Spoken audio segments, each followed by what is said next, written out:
الحمد للہ رب العالمین والعاقبۃ للمتقین والصلاة والسلام علی سید الانبیاء والمرسلین وعن ابی بکرۃ رضی اللہ تعالی عنہ قال خطبنا رسول اللہ صلی اللہ علیہ وآلہ وسلم یوم النحر الحدیث متفق علیہ۔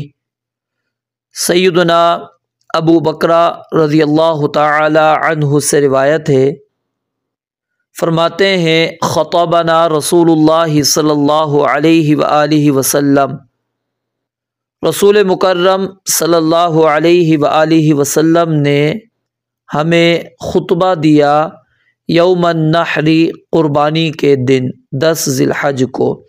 الحدیث یعنی راوی نے آگے مکمل حدیث کو نقل کیا ہے، متفق علیہ، یہ بخاری اور مسلم کی روایت ہے۔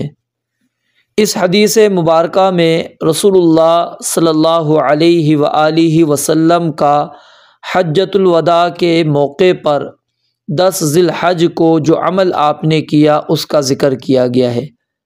10 ذی الحج کو نبی مکرم علیہ السلام نے نماز عید نہیں پڑھائی، بلکہ آپ علیہ السلام نے صحابہ کرام رضوان اللہ علیہم اجمعین کو خطاب کیا، جیسا کہ سیدنا عبداللہ بن عمر رضی اللہ تعالیٰ عنہما سے روایت ہے، فرماتے ہیں کہ نبی علیہ السلام نے 10 ذی الحجہ کو جمرات کے مابین کھڑے ہو کر خطاب کیا، اور اسی طرح سیدنا عبداللہ بن عمر رضی اللہ تعالیٰ عنہما سے منقول ہے کہ آپ نے قربانی کے روز ہمیں خطاب فرمایا۔ اسی دوران صحابہ کرام رضوان اللہ علیہم اجمعین نے آپ سے سوالات کیے، اور اسی طرح حرماس بن زیاد باہلی رضی اللہ تعالیٰ عنہ سے مروی ہے کہ آپ نے قربانی کے دن اپنی سواری پر سوار ہو کر خطاب کیا۔ اسی طرح سیدنا رافع بن عمر سے مروی ہے کہ آپ نے قربانی کے روز چاشت کے وقت خطاب کیا۔ اس وقت کچھ صحابہ آپ کے سامنے بیٹھے ہوئے تھے اور کچھ کھڑے ہوئے تھے، اور اسی طرح کا ذکر سیدنا جابر رضی اللہ تعالی عنہ اور سیدنا عبداللہ بن عباس رضی اللہ تعالی عنہم سے جو مروی روایات ہیں اس میں بھی اس خطاب کا ذکر ہے۔ حج کے دوران نبی مکرم علیہ السلام سے کئی خطبے ثابت ہیں۔ مالکیہ اور احناف کے نزدیک ایک خطاب 7ویں ذی الحج کو آپ علیہ السلام نے ارشاد فرمایا، اور دوسرا عرفہ میں 9 تاریخ کو، اور تیسرا 11ویں ذی الحج کو۔ تو 10ویں ذی الحج یعنی قربانی کے دن کے خطاب کو مالکیہ اور حنفیہ خطبہ نہیں کہتے، بلکہ صرف چند نصیحتیں کہتے ہیں، کیونکہ یہ عید کا خطبہ نہیں ہے، کیونکہ نبی علیہ السلام نے نماز عید تو ادا ہی نہیں کی تھی، اور بعض اس کو بھی خطبہ کہتے ہیں۔ تو اس طرح آپ علیہ السلام کے 4 خطبے ہو جاتے ہیں۔ جو آپ علیہ السلام نے یوم النحر والے دن خطبہ ارشاد فرمایا وہ کتب اور سیرت اور تاریخ کی کتابوں کے اندر تفصیل کے ساتھ موجود ہے، کیونکہ نبی علیہ السلام نے اس دن صحابہ کرام رضوان اللہ علیہ مجمعین کو چند نصیحتیں بھی کی، اور پھر اس دن کی حرمت کو صحابہ کرام رضوان اللہ علیہ مجمعین کے سامنے بیان کیا، اور آپس کے جو خون، آپس کے اموال، آپس کی جو عزتیں ہیں ان کو حرام نبی علیہ السلام نے حرمت والا قرار دے دیا۔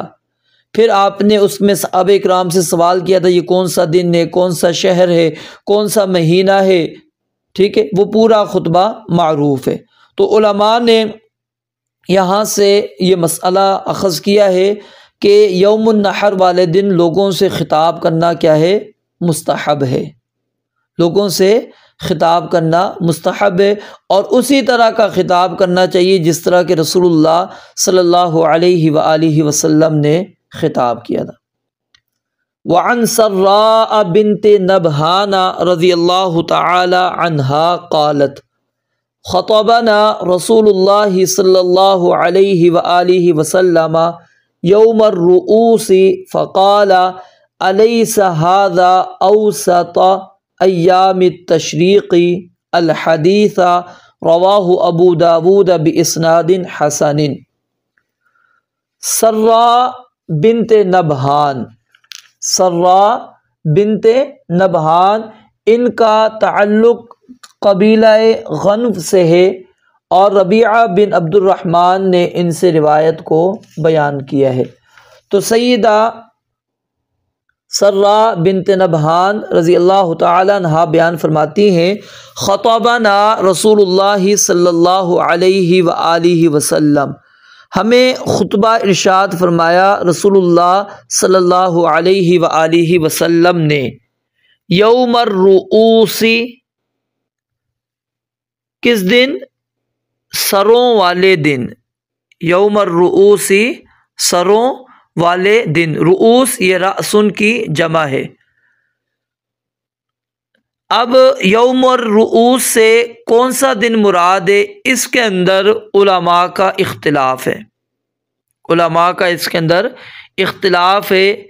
تو صفی الرحمن مبارک پوری رحمۃ اللہ علیہ، انہوں نے اپنی جو بلوغ المرام کی شرح ہے اس کے اندر یہ بات نقل کی کہ سب کا اتفاق ہے کہ یوم الرؤوس سے مراد ذی الحج کی 11 تاریخ ہے، ذی الحج کی 11 تاریخ ہے۔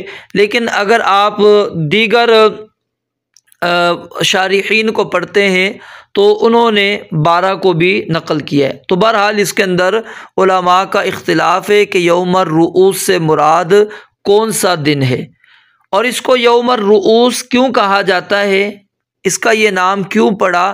کیونکہ اس دن لوگ اپنی قربانیوں کی سریاں، جو سر ہے، سری ہے، وہ پکایا کرتے تھے، سریاں پکایا کرتے تھے۔ تو وہ کہتے ہیں کہ یہ عمل 12 ذی الحج کو ہے، اور کچھ کہتے ہیں کہ یہ 11 ذی الحج کو ان کا عمل تھا۔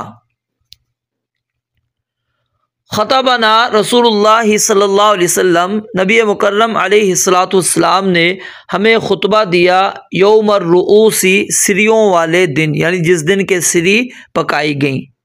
فقال، آپ نے فرمایا، الیس ھذا، کیا یہ نہیں ہے اوسط ایام التشریق، ایام تشریق کا درمیانی دن، کیا یہ ایام تشریق کا درمیانی دن نہیں ہے؟ الحدیث، آگے پھر کیا ہے؟ مکمل حدیث ہے، اس کو یعنی کہ راوی نے بیان کیا ہے۔